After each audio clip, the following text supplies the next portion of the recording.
حديث ابن القيم رحمه الله تعالى كله عن العلاج لهذا الداء، داء تعلق القلب بالشهوات المحرمة والملذات الفاسدة.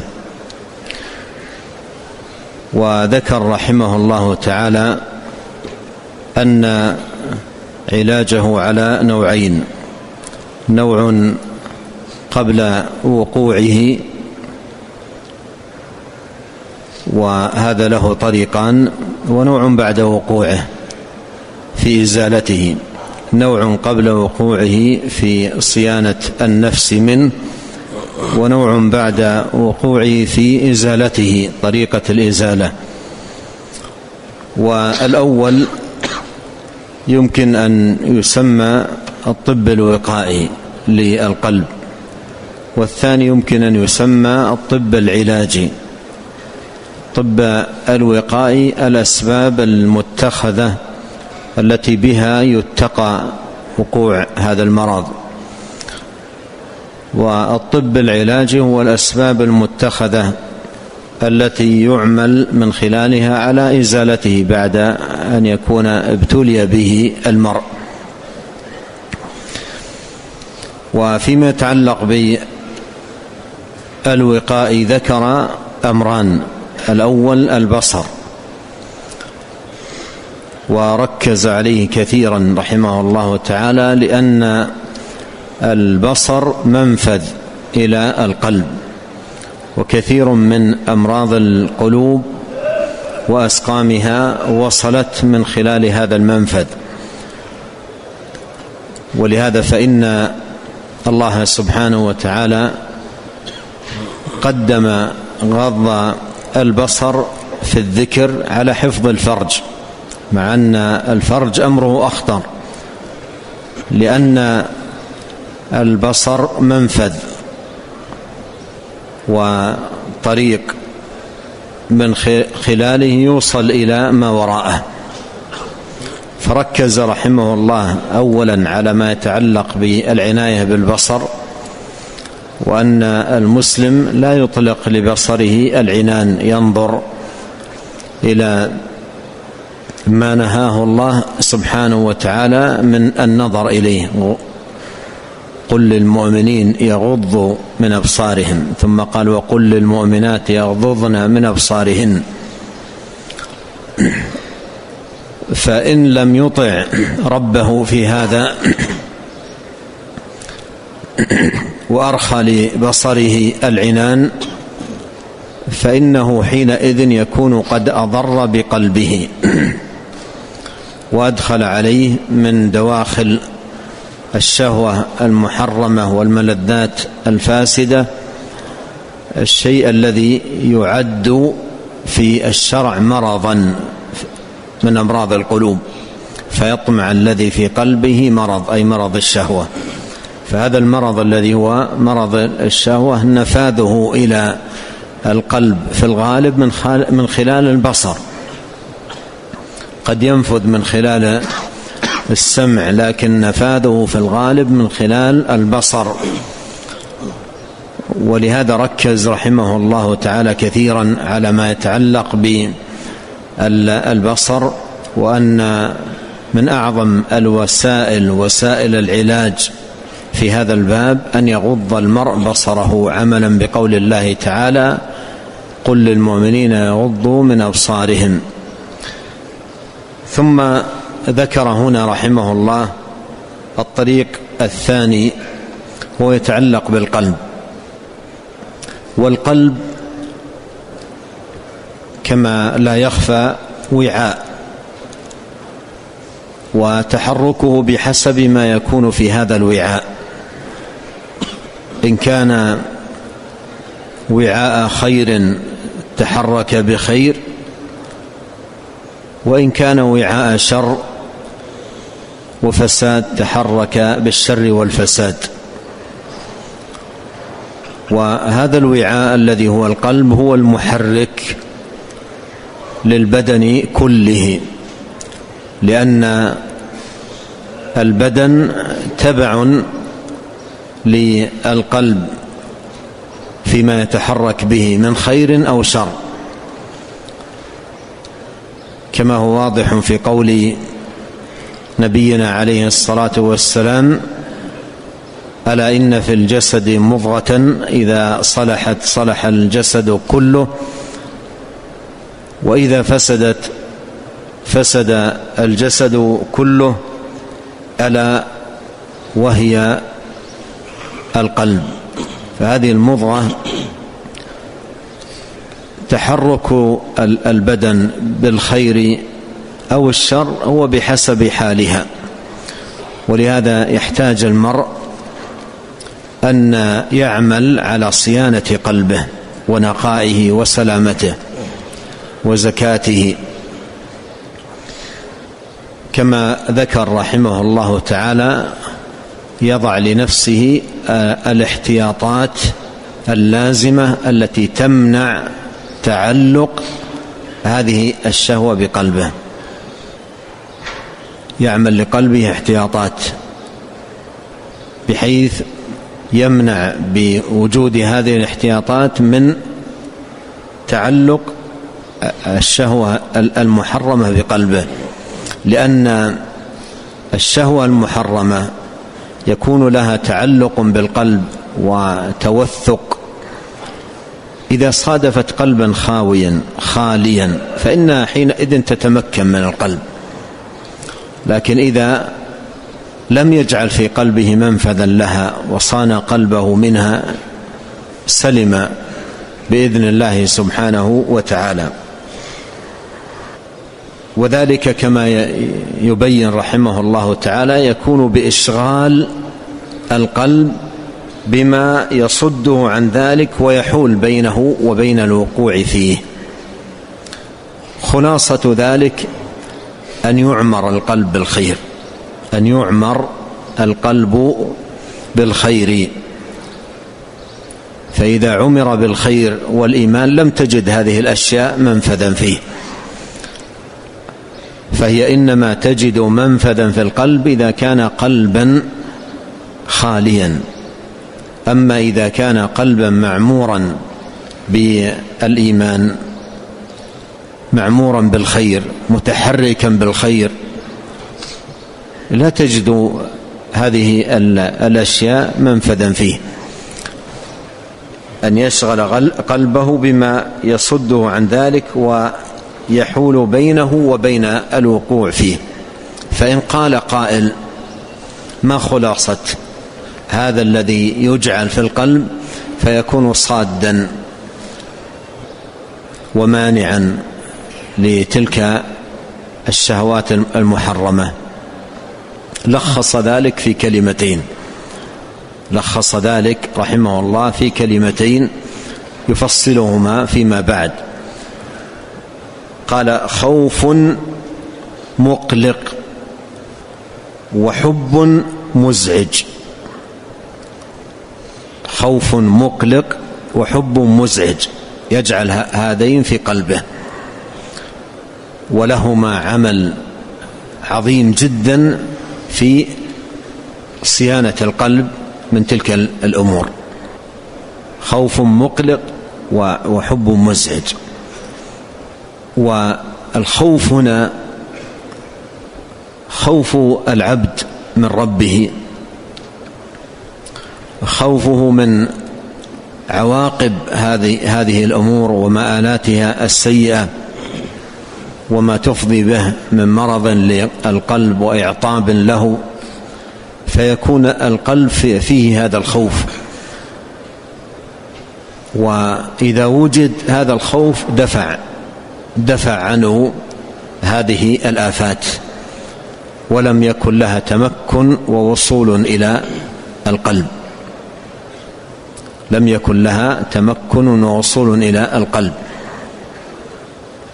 ولعل هذا المعنى موجود في الحديث العظيم الذي قال فيه النبي عليه الصلاة والسلام: إن الله ضرب مثلا صراطا مستقيما وعلى جنبتي الصراط سوران وفي السورين أبواب، وعلى الأبواب ستور مرخاة، وداع يدعو من أول الصراط يا عباد الله ادخلوا الصراط ولا تعوجوا، وداع يدعو من جوف الصراط يا عبد الله لا تفتح الباب فإنك إن فتحته تلجه.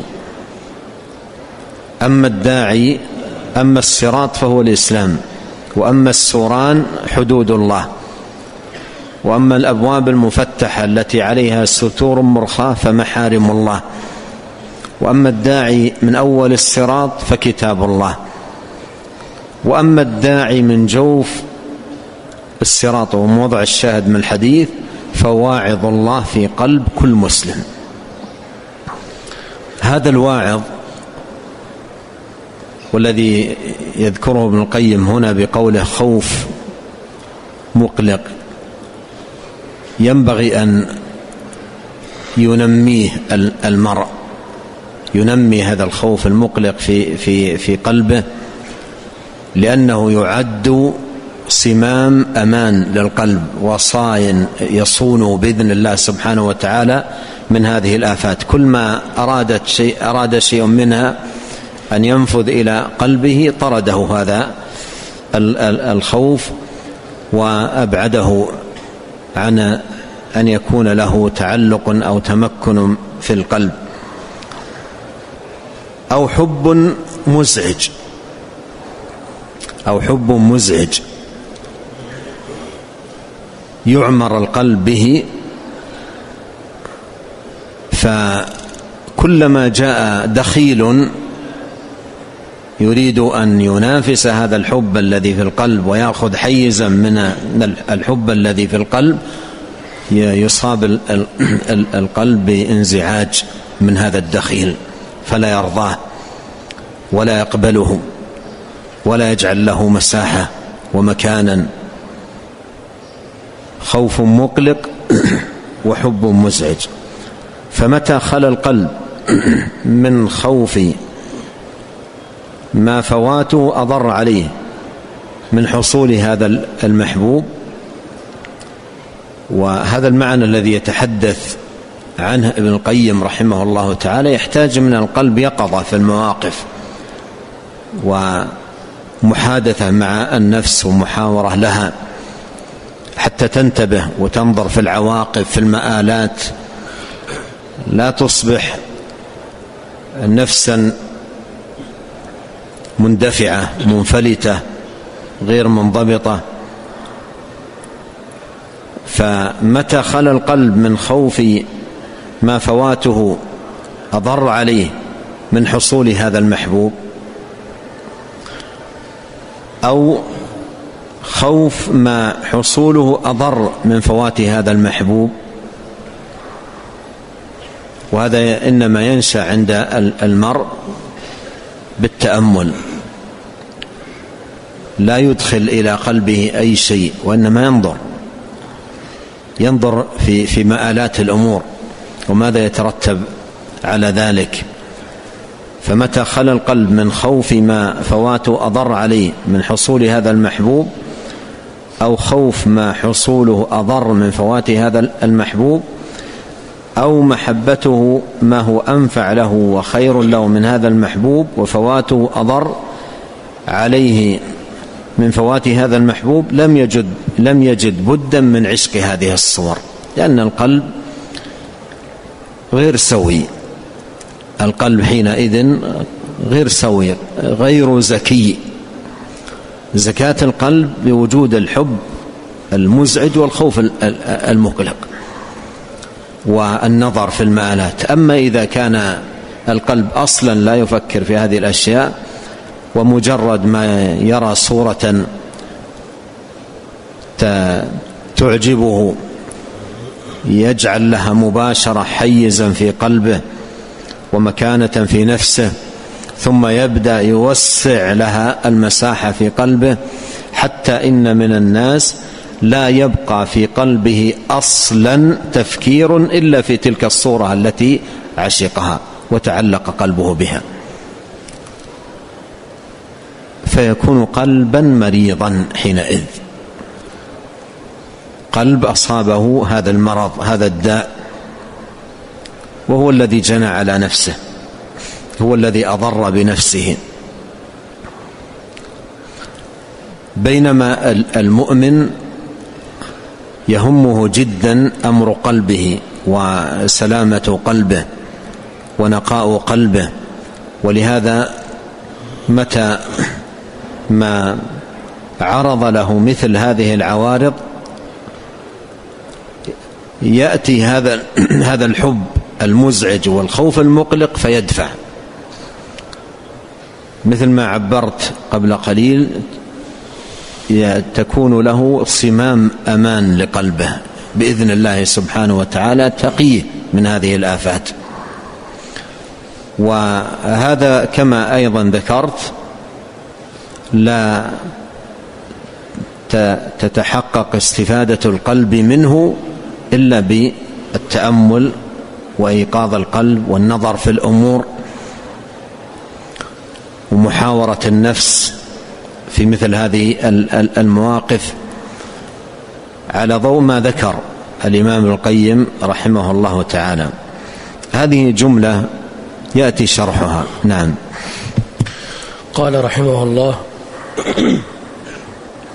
وشرح هذا أن النفس لا تترك محبوبا إلا لمحبوب أعلى منه، أو خشية مكروه حصوله أضر عليها من فوات هذا المحبوب. وهذا يحتاج صاحبه إلى أمرين: إن فقدهما أو أحدهما لم ينتفع بنفسه. أحدهما بصيرة صحيحة يفرق بها بين درجات المحبوب والمكروه، فيؤثر أعلى المحبوبين على أدناهما، ويحتمل أدنى المكروهين ليخلص من أعلاهما. وهذا خاصة العقل، ولا يعد عاقلا من كان بضد ذلك، بل قد تكون البهائم أحسن حالا منه. الثاني قوة عزم وصبر يتمكن به من هذا الفعل والترك، فكثيرا ما يعرف الرجل قدر التفاوت، ولكن يأبى له ضعف نفسه وهمته وعزيمته إلا إيثار أشياء لا تنفع، وذلك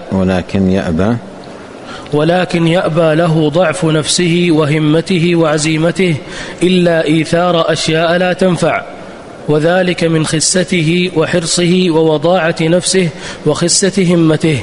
ومثل هذا لا ينتفع بنفسه ولا ينتفع به غيره. نعم. هذا شرح لما تقدم وتأمله فإنه نافع جدا. الآن لما ذكر رحمه الله تعالى الخوف المقلق والحب المزعج، وأنهما واقيان للقلب يصونانه بإذن الله سبحانه وتعالى من مثل هذه الآفات. إذا قال قائل: كيف يصل الإنسان إلى هذا المستوى الرفيع؟ هو مستوى حقيقة رفيع جدا للقلب، مستوى عالي، إنما يكون للقلب الذي يرعاه صاحبه ويعمل على زكاته ونقائه وسلامته. فما السبيل إلى الوصول ذلك وتحقيق ما شرحه الإمام ابن القيم رحمه الله تعالى فيما سبق عندما قال: إذا خلا القلب من خوف ما فواته أضر عليه من حصول هذا المحبوب، أو خوف ما حصوله أضر من فوات هذا المحبوب، أو محبته ما هو أنفع له وخير له من هذا المحبوب، وفواته أضر عليه من فوات هذا المحبوب. كيف يصل إلى هذا الأمر؟ يقول: يحتاج إلى أمرين مهمين جدا. الأمر الأول بصيرة، يحتاج أن يتبصر القلب في المواقف، لا يكون مثل ما عبرت قبل قليل منفلتا تسوقه المواقف، بل يتبصر فيها. ليست المواقف هي التي تسوقه، كثير من الناس إمعة، المواقف هي التي تسوقه. بينما المؤمن يقف يتبصر قبل أن يخطو خطوة ينظر ما وراءها وإلى أين تصل به، فيحتاج أولا إلى بصيرة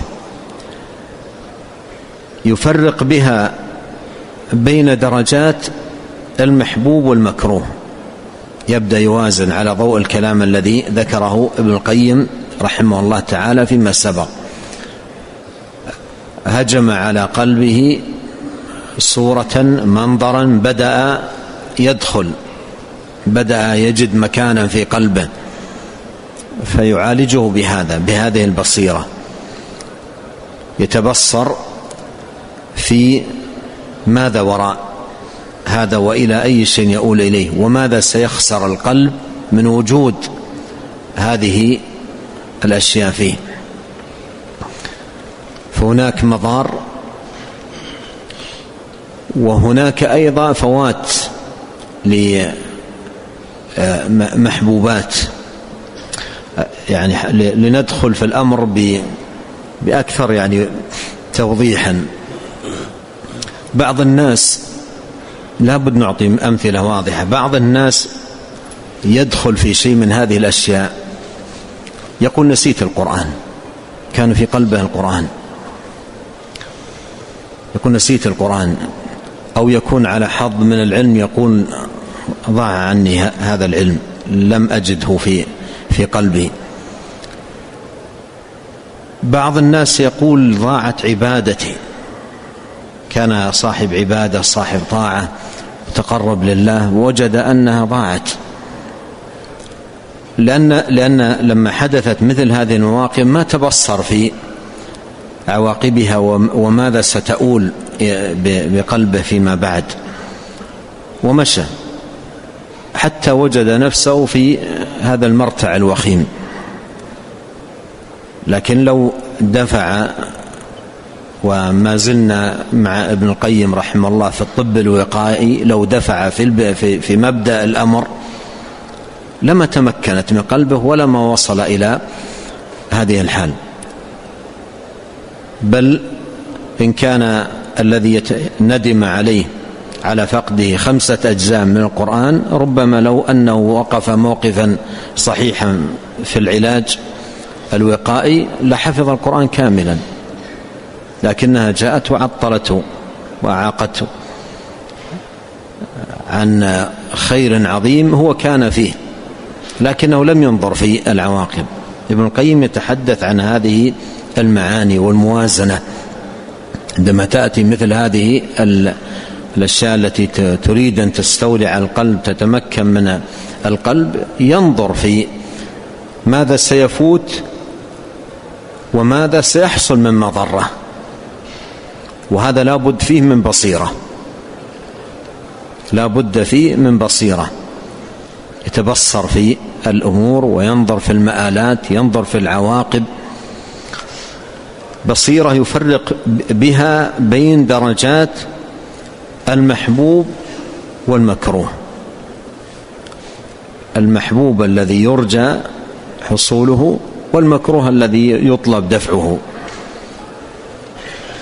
ثم في ضوء هذه البصيرة يؤثر أعلى المحبوبين، إذا كان محبوب ومحبوب يؤثر أعلاهما، ويحتمل أدنى المكروهين. إذا كان هناك مكروه ومكروه لابد من أحدهما يختار الأقل والأدنى ليخلص من أعلاهما. هذه خاصة العقل، يتبصر، خاصة العقل. هذه الخاصة التي يتحدث عنها هي خاصة العقل. إذا وضع الإنسان عقله في قدميه تحت رجليه ومشى بدون تعقل بدون تبصر، هذا الذي يهلك. لكن الإنسان الذي يعمل عقله ويتفكر ويتأمل ويتبصر في الأمور، هذه بوابة نجاته وسلامته. ولا يعد عاقلا من كان بضد ذلك، يعني لا يعمل عقله وإنما ينطلق بدون عقل مع النزوات والشهوات والملذات بدون تعقل وتبصر في الأمور، يقول لا يعد عاقلا، لأنه أصلا لم يستخدم هذه الخاصة، خاصة العقل بل قد تكون البهائم أحسن حالا منه. ثم البصيرة هذه وحدها لا تكفي في هذا العلاج الوقائي، بل لا بد مع البصيرة من قوة عزيمة على الرشد، وصبر يتمكن به من هذا الفعل والترك. لأن من الناس من تحصل عنده هذه البصيرة، يتبصر ويوازن ويدرك أن هذه المصلحة وهذه مفسدة إلى آخره، لكن يجد همته رديئة جدا،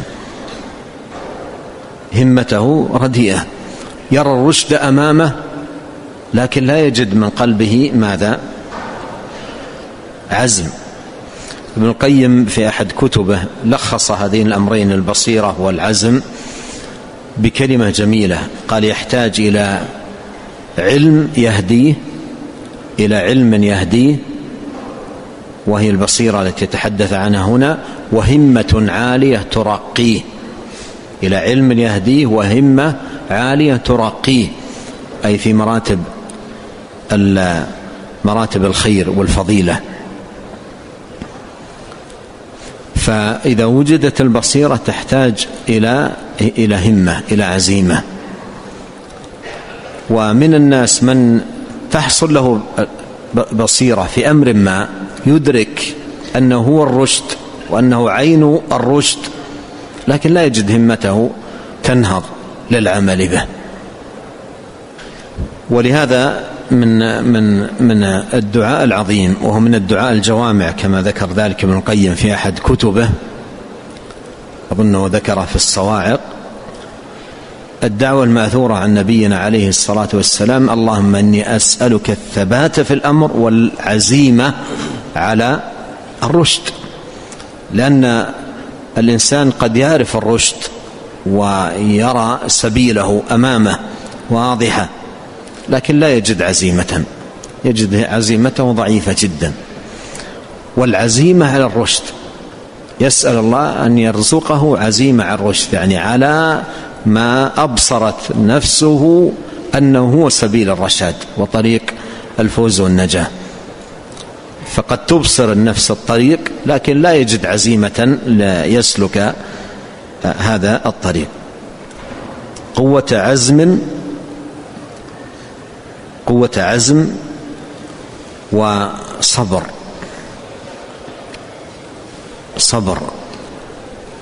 صبر على طاعة الله، على مرضاة الله، على ما به نجاة العبد يوم لقاء الله سبحانه وتعالى، صبر يتمكن به من هذا الفعل والترك. فكثيرا ما يعرف الرجل قدر التفاوت، ولكن يأبى له ضعف نفسه وهمته وعزيمته، نفسه ضعيفة، همته ضعيفة رديئة، فإذا يحتاج مع البصيرة إلى همة ترقيه في هذه المعاني العالية. وقد منع، نعم، قال رحمه الله: وقد منع الله سبحانه إمامة الدين إلا من أهل الصبر واليقين، فقال تعالى: وبقوله يهتدي المهتدون منهم وجعلنا منهم أئمة يهدون بأمرنا لما صبروا وكانوا بآياتنا يوقنون. وهذا هو الذي ينتفع بعلمه وينتفع به الناس، وضده لا ينتفع بعلمه ولا ينتفع به غيره. ومن الناس من ينتفع بعلمه في نفسه ولا ينتفع به غيره، فالأول يمشي في نوره ويمشي الناس في نوره، والثاني قد طفئ نوره فهو يمشي في الظلمات ومن تبعه في ظلمته، والثالث يمشي في نوره وحده. نعم، يقول: منع الله سبحانه وتعالى الإمامة في الدين إلا من كان من أهل الصبر واليقين، وجعلنا منهم أئمة يهدون بأمرنا لما صبروا وكانوا بآياتنا يوقنون. الإمامة في الدين أن تجتمع في الشخص صفات الخير، أن يكون هو في نفسه مؤتما بالمتقين قبله، مؤتسيا بهم، فيصبح إماما للمتقين بعده، يأتسون به، يجدون فيه أسوة لهم، فلا يكون إماما لغيره في الخير حتى يكون مؤتما بمن قبله في الخير. ولهذا في الدعاء في القرآن في صفات عباد الرحمن: وجعلنا للمتقين إماما، قال بعض السلف: اجعلنا مؤتمين بالمتقين. وأثنى كثيرا ابن القيم رحمه الله على هذا التفسير. لماذا؟ لأنه لا يكون إماما هو في نفسه للمتقين حتى يكون أولا هو في نفسه مؤتما بالمتقين، مؤتما بالمتقين. فالإمامة في الدين تحتاج إلى صبر ويقين، صبر على الطاعة، صبر عن المعصية، صبر على أقدار الله جل وعلا المؤلمة، وتحتاج إلى يقين الذي هو كمال العلم وتمامه، بحيث لا يدخل إلى القلب شك أو ريب. إنما المؤمنون الذين آمنوا بالله ورسوله ثم لم يرتابوا، أي أيقنوا ولم يشكوا. قال: وهذا هو الذي ينتفع بعلمه وينتفع به الناس، ينتفع هو بالعلم الذي يتعلمه، وأيضا ينتفع الناس بعلمه. ثم ذكر أقسام الناس في هذا الباب، هذا قسم، والثاني ضده، لا ينتفع بعلمه ولا ينتفع به غيره. وقسم ثالث: ومن الناس من ينتفع بعلمه في نفسه ولا ينتفع به غيره. فهذه أقسام ثلاثة: الأول يمشي في نوره ويمشي الناس في نوره، يهتدون ويقتدون. والثاني قد طفئ نوره فهو يمشي في الظلمات، ومن تبعه أيضا يمشي معه في الظلمات. والثالث يمشي في نوره وحده، يمشي في نوره وحده. سبحانك اللهم وبحمدك، أشهد أن لا إله إلا أنت، أستغفرك وأتوب إليك. اللهم صل وسلم على عبدك ورسولك نبينا محمد وآله وصحبه.